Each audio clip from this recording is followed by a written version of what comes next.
ನಮೋ ನಾರಾಯಣಾಯ. 2026 ವರ್ಷದ ಸಿಂಹ ರಾಶಿಯವ್ರಿಗೆ ಏನೆಲ್ಲ ಫಲಾನುಫಲ ಇದೆ ನೋಡೋಣ ಬನ್ನಿ. ನಿಮ್ಗೆ ಕೇತು ಲಗ್ನದಲ್ಲಿರೋದ್ರಿಂದ ಜೀವನನೇ ಬೇಡ ಅಂತ ಅನ್ಸುತ್ತೆ ಈ ವರ್ಷ. ಆದ್ರೂ ಕೂಡ ದೇವ್ರ ಮೇಲೆ ಭಾರ ಹಾಕಿ ಬುದ್ಧಿವಂತಿಕೆಯಿಂದ ಜೀವನ ಮಾಡ್ತೀರಾ. ಇಂದಿನ ವರ್ಷದಲ್ಲಿ ತುಂಬಾ ನೋವು ಅನುಭವಿಸಿರ್ತೀರಾ.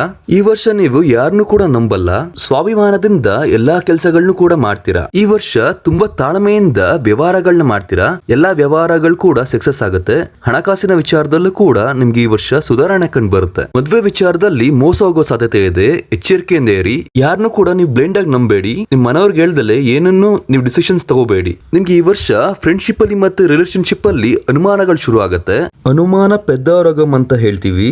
ಅನುಮಾನ ಯಾವುದೇ ಕಾರಣಕ್ಕೂ ಯಾರ ಮೇಲೂ ಪಡಕ್ ಹೋಗ್ಬೇಡಿ. ನೀವು ತುಂಬಾ ಶ್ರಮ ಪಟ್ಟು ನಿಮ್ಮ ಕೆಲಸ ಕಾರ್ಯಗಳನ್ನ ಸಕ್ಸಸ್ ಮಾಡಿರ್ತೀರಾ. ಆದ್ರೆ ನಿಮಗೆ ಮನ್ಸೇ ಇರಲ್ಲ. ನೀವು ಮನ್ಸಿಂದ ಎಲ್ಲಾ ಕೆಲಸಗಳನ್ನು ಮಾಡ್ಬೇಕಾಗತ್ತೆ. ನೀವು ನಿಮ್ಮ ಮನ್ಸಿನ ಗೆದ್ರೆ ಈ ವರ್ಷದಲ್ಲಿ ಎಲ್ಲಾ ಒಳ್ಳೇದಾಗತ್ತೆ. ಖಂಡಿತ ನಿಮ್ಮ ಜಾತಕನ ಪರಿಶೀಲನೆ ಮಾಡಿಸ್ಕೊಂಡು ನಂತರ ಪರಿಹಾರಗಳನ್ನ ಮಾಡ್ಕೊಳ್ಳಿ, ಎಲ್ಲ ಒಳ್ಳೇದಾಗತ್ತೆ.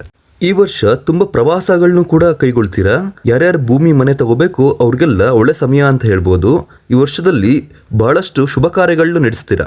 ರಿಸರ್ಚ್ ಫೀಲ್ಡ್ ಅಲ್ಲಿ ಇರೋರಿಗೆ, ಡಿಜಿಟಲ್ ಮಾರ್ಕೆಟಿಂಗ್ ಅಲ್ಲಿ ಇರೋರಿಗೆ, ಸಾಫ್ಟ್ವೇರ್ ಫೀಲ್ಡ್ ಅಲ್ಲಿ ಇರೋರಿಗೆ ಈ ವರ್ಷ ತುಂಬಾ ಅದ್ಭುತ ಅಂತ ಹೇಳ್ಬೋದು. ಪ್ರತಿ ಸೋಮವಾರದೊಂದು ಶಿವನ ದೇವಸ್ಥಾನಕ್ಕೆ ಹೋಗಿ ಹಾಲು ಮೊಸರನ್ನ ಅರ್ಪಿಸೋದ್ರಿಂದ ಏನೇ ಸಂಕಷ್ಟಗಳಿದ್ರು ಈ ವರ್ಷ ಪರಿಹಾರಗಳಾಗತ್ತೆ.